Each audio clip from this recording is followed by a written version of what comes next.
Hey, welcome back. Going on our Southside Sippers.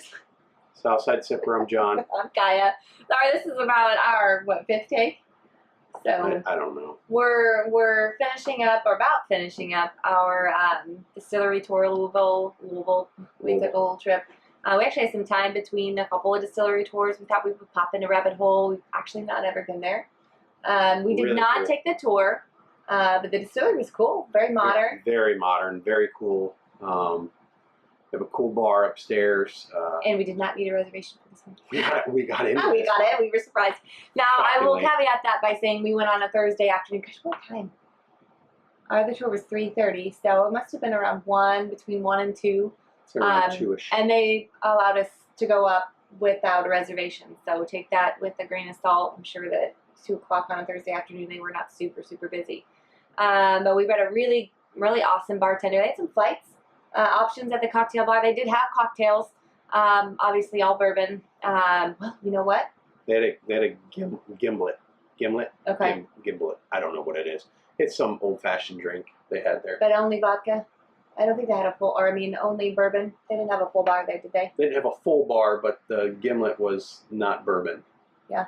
It was something, and I can't remember what it was. But they had one non-bourbon drink, other than At water. least. Other than water. So we tried a couple of just small tastings. We did try these two. Ended up going home with a bottle of these two. We were very pleasantly surprised. Single this barrel. one is a single barrel finished in a sherry cask. The Derringer. It's the Derringer series. You want to pour some? Yeah. The kind of preface back to the bar was on the 3rd floor. You did get to kind of look down from the 3rd floor and see some of their vats with mash bill in it. But it's all glass enclosed, so you can look out onto the city. They were about a block from Whiskey Row, within walking distance. We had some people in the bar that had walked from Angels Envy to the Rabbit Hole, so within walking distance. Their cork The is bar cool. was really neat. It's got a rabbit on their corks. It's kind of cool.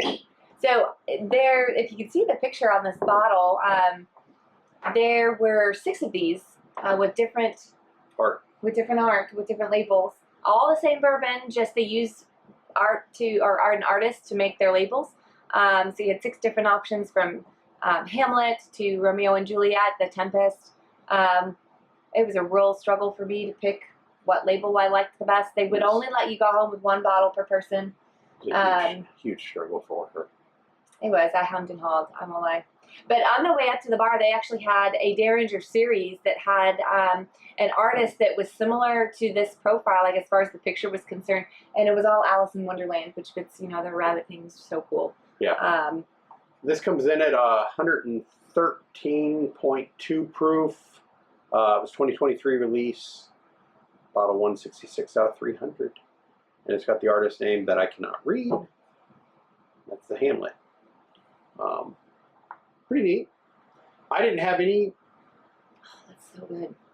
I didn't. Well, we had the rye. We had the straight rye in the Battle of the Ryes, and we were a little disappointed on that one. So when going into the distillery, I was like, I don't know.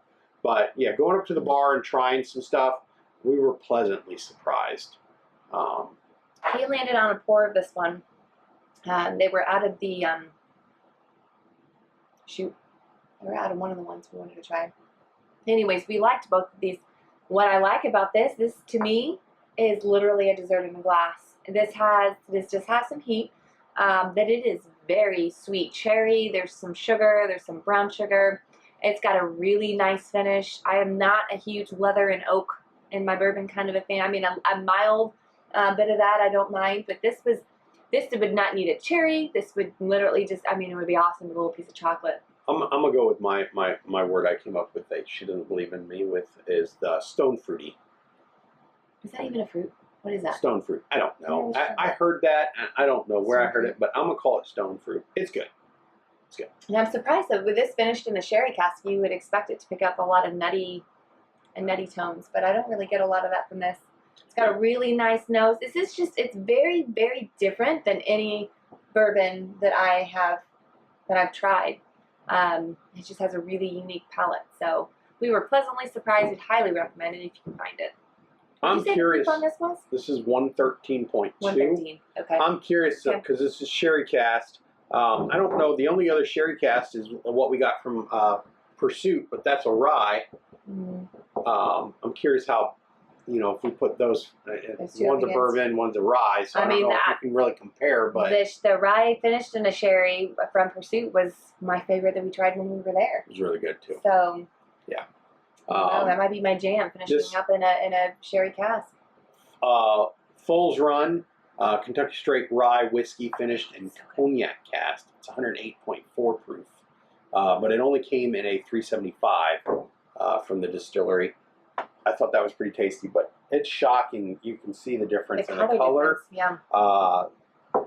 That's a lot darker than the rye. Overall, I was pleasantly surprised going in there. Yeah. Didn't have any thoughts or anything like that. We were just like, oh, let's go in there and check it out. We haven't been there. We wanted another stamp on our passport, and We it had was to do close that, to the yeah. 2 distilleries that we were touring. So pleasantly surprised. The people there were really nice, really modern, really cool. Facility. Super cool looking building. You could see you could see the water running actually underneath one of the walkways, that little glass section. In Very the, open. in the, I think they said something I read somewhere where they were saying they're a very open distillery where you can see just about every everything. process, yeah. We saw a guy walk into the elevator to go upstairs. I want to say he was doing barrel picks or something because he had a line of glasses and trying something in a different room. A really nice outdoor seating area too. It was way too hot for us to be sitting outside, but I don't do outdoors.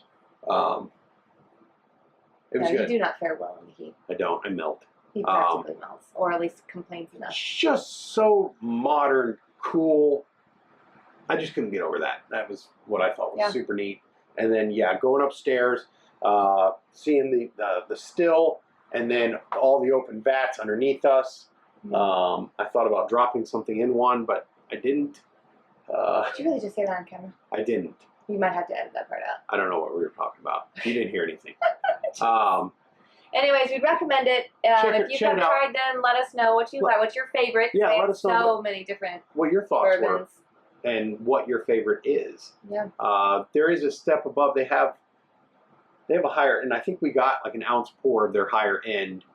And I cannot for the life of me remember the addition of it, but we liked this one a little better. So it was good. There it is. It was good. Thanks for watching, guys. Till next time. Sip responsible.